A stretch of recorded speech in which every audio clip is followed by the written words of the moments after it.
Perek Yud Ches, Pasuk Yud Zayin. So Yisro was coming out to the desert with Moshe's wife and his two children. Now, the obvious question is, why are they coming from Midian? Initially, we read that when Moshe, after the burning bush, he had gone with his wife back to Egypt, and the whole story, that because he delayed circumcising his child, he was nearly killed. And his wife, Tzipporah, intervened immediately. She circumcised their newborn, and his life was saved. So evidently, Tzipporah and the children are in Egypt. And now, we read here, they're in Midian, and Yisro, his father, is coming back with his wife and children. So Rashi cites Chazal that when Moshe was going to Egypt, who did he meet in the desert? He met Aaron, his brother. Because Hashem had said to Moshe, your brother will meet you in the desert, v'yotza v'somach b'libo. And he will come out and have joy in his heart. When he hears that you're the Redeemer, he'll have joy in his heart. So when Aaron sees Moshe and this woman and these two children, he says, who are they? He says, it's my wife and my two children. So Aaron says to Moshe, I mean, we don't have enough Jews in bondage. We don't have enough Jews in Egypt. What are you bringing, your wife and two more children, to Egypt? Send them back. Let them not come to Egypt. So Moshe understood what his brothers had said, and he took his advice very seriously, and he sent Tzipporah back with the two children back to Midian. Now, after all that had transpired, Yisro was coming post Kriyas Yamsuf, post Milchemes HaMolek, post the Anei HaKavod, which Jews are already beneficiaries of, the clouds of glory, the manna, and they're coming to become part of the Jewish people, to re-engage. It's something unbelievable. So firstly, why did Aaron advise Moshe that his wife and children should not come? We discussed, what does Egypt represent?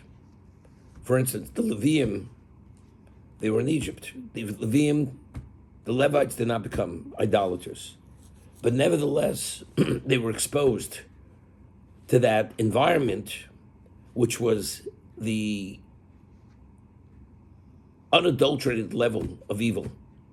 And they were exposed by that, to that.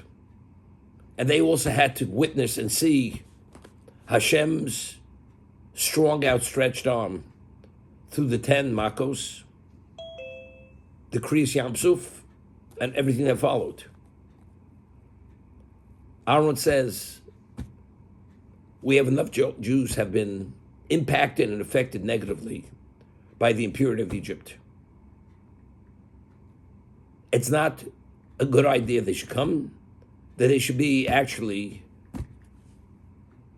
impacted negatively by whatever that is. It may be not obvious, but on a subliminal level, they are affected. Moshe heard his advice well, sent them back. But let's understand what they were denied. God performed 10 plagues. Hashem never went public, ever in the history of existence, as he went in Egypt. Moshe's wife and children were denied the exposure to those 10 plagues. The Malkus Bechoros, being involved in eating the Korban Pesach, the Paschal lamb, at the time of the 10th plague. Borrowing the vessels, being pursued to the Yam Suf, entering into the Yam Suf and witnessing 250 miracles. A level of Shekhinah that Yechezkel Novi never merited to see. The maidservant had seen something Yechezkel. All this was denied to Tzipporah, the wife of Moshe, and the children, because it's not worth it to be exposed for the sake of seeing whatever you will see. That's how negative, and Moshe understood what he was going to do there. he was going to perform miracles. His wife is going to be denied all this and his children. They will not witness this. Does make a difference. You know, there's an expression, why fix it? It's not broken. The Jews are there, they need this upgrade, so to say, or they need this rehabilitation.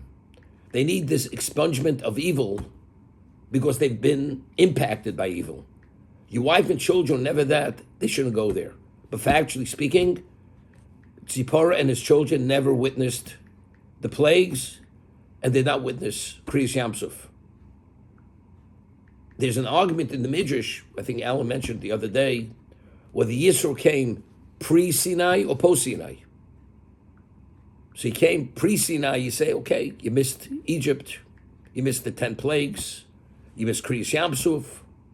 Initially, you weren't there to be a beneficiary of the Mun, the wellspring, fine. But you know what it means to miss Kriyas, to miss Kabbalah Satorah? According to Rabbi Yehuda, he's the opinion, Yisro, this event here happened after Kriyas, after Kabbalah Satorah. The mount quaking, Hashem speaking to every Jew at Sinai. Tzipora and his children were denied that. The Gemara says in Ksubah, cites a verse that even the fetuses in utero of their mothers, when they said Shira, even they said Shira. You know, in utero, the child is a fully functioning spiritual, intellectual being. This is when the Malach teaches the child all the Torah. When they were exposed to the Shira, when Moshe sang the song, the level of Kedusha was that level that even the fetus in utero also said Shira. Quotes a pasuk. Tzipora's children, although the children were not a newborn, doesn't make a difference. That child would say Shira at that level, despite the lack of development physically and intellectually, because at the time they're spiritual beings. All that was worthwhile to be denied that, to miss that, for the sake of not being exposed to the evil and the impurity of Egypt.